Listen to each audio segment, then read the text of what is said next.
ये मुनाफिक लोग बड़े जोरों से अल्लाह की कस्में खाते हैं कि अगर ए पैगंबर तुम उन्हें हुक्म दोगे तो ये निकल खड़े होंगे।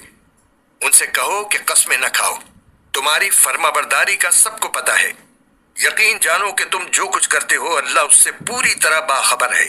उनसे कहो कि अल्लाह का हुक्म मानो और रसूल के फर्माबरदार बनो।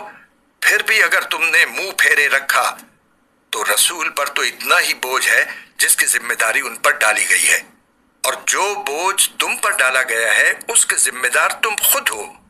अगर तुम उनकी फर्माबरदारी करोगे तो हिदायत पा जाओगे, और रसूल का फर्ज इससे ज्यादा नहीं है कि वो साफ साफ बात पहुंचा दे।